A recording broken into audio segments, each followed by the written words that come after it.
It's time to meet our guest Gagan Gupta. He's behind the NCOC Special Economic Zone in Gabon, which you had the opportunity to discover in Business Africa last week. He explains how this model is enabling the creation of an effective industrial ecosystem and is changing the game for Africa's industrialization and exports. I met him in Libreville to better understand his vision.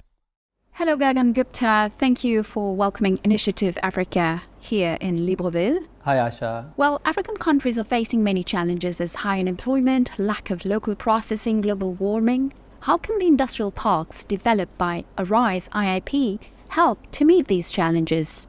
So, Arise fundamental objective when we created Arise was to meet three global challenges. One was around unemployment, second around income inequality, and third about preserving nature and Mother Nature. We believe for long Africa has been exporting raw materials, and when they export raw materials, it's like exporting employment. When you import finished products, you are actually importing unemployment, because when you export say a raw cashew or a raw timber, you keep only 5 to 10% of the overall value and there's no jobs being added.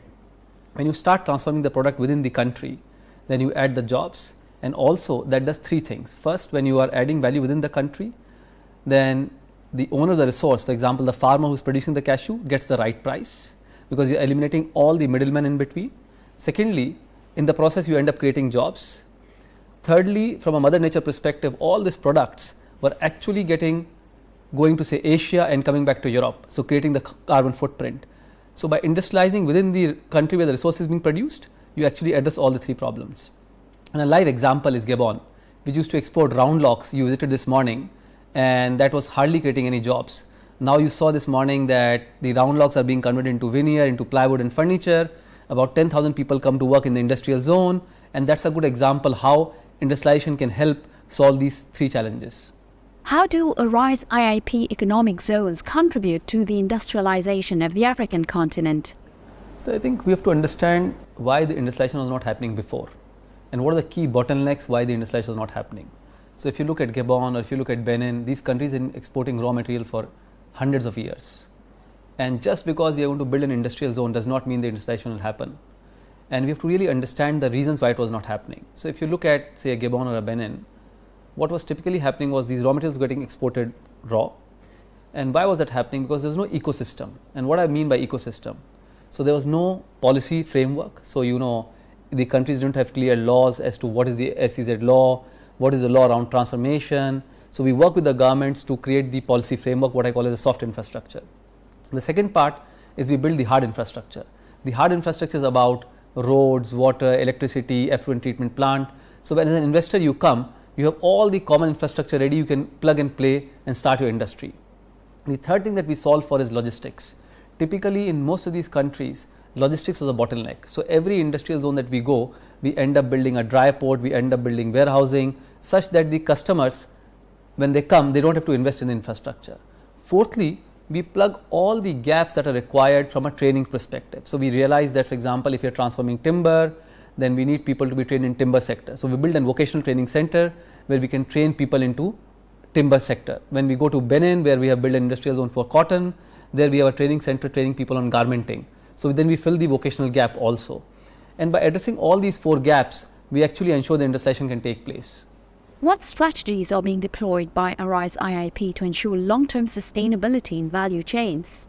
So one of the key differentiators for all the industrial zones Arise is building. So we're building 10 industrial zones in Africa currently, and our key focus and key differentiator is sustainability. So sustainability for us is not a tick box, but it's very much ingrained in our business model. So right from the time the raw material is sourced from the farmers or from the forest, we ensure it's fully traceable, verifiable, and we can actually go down to trace down which farmer it came from or which GPS coordinate the product came from. So that ensure that you can trace the raw material. Secondly, for all the value chains that we operate, we do what we call as life cycle carbon assessment, which means we measure what is the carbon impact of this entire value chain, and we compare it to what was happening before the transformation is happening in the country. So if you look at say a cotton or a timber, we say earlier this timber from Gabon was going to China and coming back to Europe. What was the carbon footprint versus now getting transformed here and going to the end market? And all the value chains that we participate in, we ensure that there is a reduction in the overall climate impact and the carbon impact when compared to the past. Secondly, all the industrial zones are focused a lot on circularity. So this morning you would have visited the industrial zones you have seen. Before we came and built the industrial zone in Gabon, the timber utilization, so when you put 1 cubic meter of log for transformation, you were only using 40% and the rest 60% was going waste. Today, because of the industrial zone, that has increased to over 80%. So even the waste you would have seen is now getting converted to particle board. That's a good example. Or you would have seen the plastic bottles being used as the packaging material. So that's how we have ingrained sustainability into what we are doing. Since the launch of Arise IIP's first special economic zone in Gabon, many new zones are now under construction or under development in more than 10 African countries. What are your ambitions? So currently Arise is in 10 countries. Out of that, we have Gabon. The Gabon industrial zone is focused on timber and it's currently operational. We have Benin industrial zone, which is focused on cotton, soya and cashew transformation, that's operational. We have Togo, which is focused on cotton, which is focused on soya and other agri products, that's operational. We have Ivory Coast, which is under construction. We expect it to be operational towards the end of this year. We are in Republic of Congo, which is focused on timber. We expect it to be operational this year. Then we are in Chad, in Nigeria, we are in Sierra Leone, and we expect that most of these zones will be operational either Q4 this year or Q1, Q2 next year. So fundamentally, Arise vision is to ensure that each country focuses on transforming its raw material within the country and building industries for import replacement. So in the current phase of development, which ends in 2024, we will be operational in 10 countries. Post that, we will start about another 5-6 countries in 2025. So our long-term vision is that we should be present in about 18 to 19 countries by end of 2025, and ensuring that by 2030 we have achieved our objective of creating 1 million direct jobs and adding close to $100 billion in additional GDP in Africa. In your opinion, how does the current context marked by the consequences of the COVID-19 pandemic, the impact of the Ukraine war and climate change reshuffle the cards of the global value chains?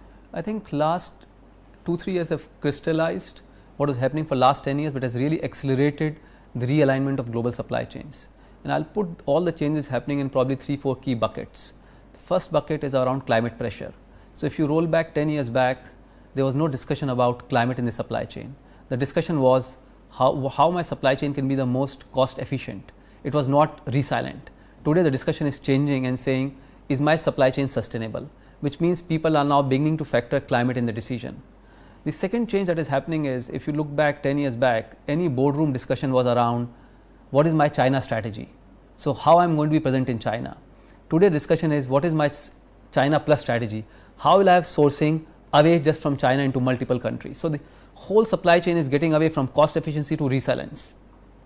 I think during COVID, as you rightly pointed out, we saw that about 90% of mass was just coming from one country. The second big change that is happening is, earlier the European US countries were not so much focused on sourcing from Africa. Now as they start thinking that they need to start sourcing from other parts of the world, that's changing. The third thing that is changing is the demographics itself. So if you see, China is decreasing labor, the per capita GDP is increasing. So some of the industries which were viable in China are no longer viable, and those industries will move to different geographies. And we have seen that in the past. If you look at in the past, the entire textile industry was in UK, then it moved to China, and I think textile industry will move away from China to other parts of the world. So I think the confluence of things that happened in last 4 years is accelerating shift of industrialization away from Southeast Asia to Africa, or I would more put it to where either the resources or where the consumer is. So supply chains are moving towards nearshoring rather than offshoring what is happening in the past. Industrialization has never been seen as an appealing sector by many young people. What about the youth? How are you attracting talents? This morning I was in a factory in the special economic zone, and I saw that there were young school boys and girls discovering how people were processing the wood in the plants. I think what you've raised is a very fundamental question, because today, if you look in sub-Saharan Africa, there are about 29 million people who do not have jobs, and that number is going to go to about 120 million people in next 6 years. And it's so important to create jobs at all levels, because you will not just have jobs for engineers or for technical people. You will need jobs at all levels. And we have to realize also, not all these people are going to be engineers when they come out of colleges. So what we focus as a company is to create jobs at all sectors. And it's very important that we educate children about the importance of this. So we run various things. First, we run vocational training institutes that allow people to actually learn the jobs and the skills that are needed in this industrial zone. So they become employable. Secondly, at early age, we take college students to visit industrial zones and see that this work is also equally important for the country, and it's part of the overall value chain that allows people to appreciate it. And my belief is that we have seen in, we did an advertisement in Benin to attract people to, for an opening to train people. The advertisement was to recruit 1,000 people, and to our surprise, 126,000 people turned up. So that shows that there's enough and more people wanting to come and work in this sector. It's just a question of ensuring that they get the right information and they get the right pay. What about made in Africa on the international markets? African products have not always been promoted and marketed to be seen as high-end items. What is your take on that? This morning I also visited a very high-end luxury product store. So Asha, I think you have raised a very important and question which people ignore, is that today Africa itself is going to be a massive market. There's a massive demand within Africa, and most of the time people are just focused on exporting outside of Africa. So as a company, we focus on two things. First, we see what we can export within Africa, and secondly, what we can export outside. Now I'll start with a good example. So we built a soya plant in our industrial zone in Togo, and everybody said, oh, we'll export into Europe. And to our surprise, the soya meal is now getting exported into Ghana. Ghana used to earlier import this product all the way from Argentina. So there's a massive demand that is within Africa, and our industrial zones are also looking to cater to that. Now coming to your question, so we are very focused on putting African brands on the global scale, and that we started with Akiba. Akiba is our furniture brand that we opened the first store in Miami this year, in US in Miami this year, and then we are looking to now open in other parts of the world. I believe it's a journey, it will not happen overnight. So it's a 5 to 10 year journey, and you have to make some beginning. As you start putting the right product, as you start putting the right marketing, and more importantly, these products are very sustainable and traceable. And therefore, we strongly believe that in times to come, made in Africa will become a much more demanded product. And what would you like to tell the European companies watching us about what's happening here? So I think a lot of times people ask me the question why European companies are not there. I think we also realize why European companies are not there, because these products that we are transforming traditionally were going to Asia for transformation. They were not going so much to Europe for transformation. So if you look at timber, about 80% timber exports were happening to China or to Asia for transformation. So it's but natural that those companies are coming and setting up here. But what I want to tell to European companies that these industrial zones are very important for success of these countries. And secondly, as companies, they have so much technical know-how, so much expertise that they can share with companies here and create nice joint ventures, and more importantly, take these products back to their markets and have healthy returns. So I would say that these countries are open for business, and more importantly, in our industrial zones, we create an ecosystem where you can get everything sorted out in less than 2 days, and you can start your business in less than a month, and more importantly, get the right returns in a very friendly manner. Thank you very much, Gagan Gupta, for your time. Thank you.